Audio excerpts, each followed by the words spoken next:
ಯಹೂದ್ಯರ ಧರ್ಮಶಾಸ್ತ್ರದ ಪ್ರಕಾರ ಮರಿಯಮ್ಮನವರು ಗರ್ಭಿಣಿಯಾದ ವಿಷಯ ತಿಳಿದಾಗ ಜೋಸೇಫರು ಅವರನ್ನು ಸಾರ್ವಜನಿಕವಾಗಿ ಅಪಮಾನಿಸಿ ಕಲ್ಲುಗಳಿಂದ ಒಡೆದು ಸಾಯಿಸುವ ಶಿಕ್ಷೆಗೆ ಒಳಪಡಿಸಬಹುದಾಗಿತ್ತು.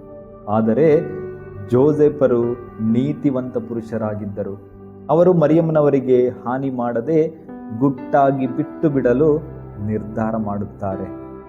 ದೇವರ ಯೋಜನೆ ಏನೆಂದು ತಿಳಿಯುವ ಮೊದಲೇ ಅವರು ಪ್ರೀತಿ ಮತ್ತು ಕರುಣೆಯನ್ನು ತೋರಿಸುತ್ತಾರೆ. ಪ್ರಿಯರೇ, ಈ ಘಟನೆಯಿಂದ ನಾವು ಕಲಿಯಬೇಕಾದ ಮುಖ್ಯ ಪಾಠಗಳಿವೆ. ಮೊದಲನೇದಾಗಿ, ನಾವು ದೋಷಾರೋಪಣೆ ಮಾಡಬಾರದು. ಇತರರ ತಪ್ಪು ಅಥವಾ ಅವರ ದೌರ್ಬಲ್ಯಗಳು ನಮಗೆ ತಿಳಿದಾಗ ಅದನ್ನು ನಾವು ಜಗತ್ತಿನಾದ್ಯಂತ ಸಾರಬಾರದು.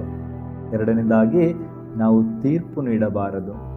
ನಾವು ದೇವರಲ್ಲ, ನಾವು ಸಂತರಲ್ಲ, ನಾವು ಪಾಪಿಗಳು. ಆದ್ದರಿಂದ ಇತರರನ್ನು ಖಂಡಿಸುವಂತಹ ನ್ಯಾಯಾಧೀಶರು ನಾವಾಗಬಾರದು.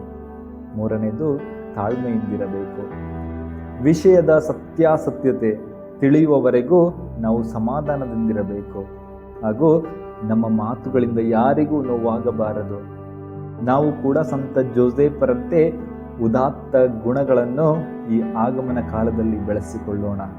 ಇತರರ ತಪ್ಪುಗಳನ್ನು ಎತ್ತಿ ತೋರಿಸುವ ಬದಲು ಪ್ರೀತಿಯಿಂದ ಅವರನ್ನು ಕ್ಷಮಿಸಿ, ಅವರನ್ನು ಸರಿಪಡಿಸಿ, ಅವರೊಂದಿಗೆ ಮುನ್ನಡೆಯೋಣ. ದೇವರು ನಮ್ಮೆಲ್ಲರನ್ನು ಆಶೀರ್ವದಿಸಲಿ. ಆಮೇನ್. ಹಲ್ಲೆಲೂಯಾ.